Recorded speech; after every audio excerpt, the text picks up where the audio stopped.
السلام علیکم ورحمۃ اللہ وبرکاتہ۔ ناظرین، آج میں آپ کو وظیفہ بتانے لگا ہوں، عمل بتانے لگا ہوں رشتے کے بارے میں، شادی کے بارے میں۔ اگر آپ کا شادی کا مسئلہ حل نہیں ہو رہا، رشتہ طے نہیں ہو رہا، یا رشتے آ نہیں رہے، یا رشتے آتے ہیں اور آ کر چلے جاتے ہیں، جب گھر چلے جاتے ہیں تو کہتے ہیں جی ہمیں آپ کی گلی نہیں پسند آئی، ہمیں آپ کا گھر نہیں پسند آیا، ہمیں یہ نہیں پسند آیا، ہمیں وہ نہیں پسند آیا۔ طرح طرح کے بہانے بناتے ہیں، کھانے ہضم کر جاتے ہیں اور بعد میں جو ہے ڈکار مار کے ہضم کر دیتے ہیں۔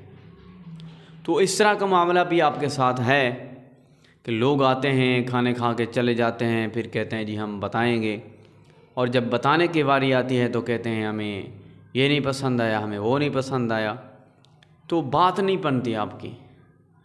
تو آپ نے پریشان نہیں ہونا، آپ کا رشتہ ہے، آپ کی بیٹی کا ہے، آپ کے بھائی کا ہے، آپ کا اپنا ہے، کسی کا بھی ہے، تو آپ اس نیت سے، اس کی نیت سے جس کے لیے آپ یہ عمل کر رہے ہوں، یہ وظیفہ کر رہے ہوں، اس کی نیت سے آپ کریں گے انشاءاللہ تعالی۔ جس کی نیت سے بھی کریں گے، فوراً جلد سے جلد ان کا اچھی جگہ رشتہ طے ہو پائے گا۔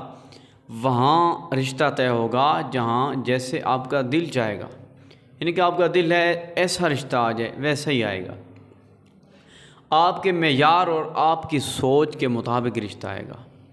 تو ناظرین، آپ نے سورہ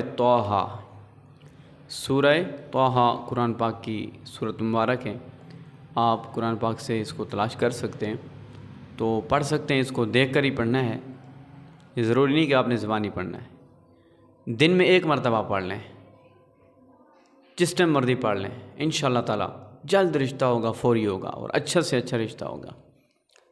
اجازت کے لیے ویڈیو کو لائک کر دیں، چینل پر نئے ہیں تو چینل کو ضرور سبسکرائب کر دیں۔ اجازت عام ہے، کوئی بھی کر سکتا ہے، مرد بھی کر سکتے ہیں، عورت بھی کر سکتے ہیں، باوضو کوئی بھی کر سکتا ہے۔ تو ملیں گے انشاءاللہ اگلے ویڈیو میں۔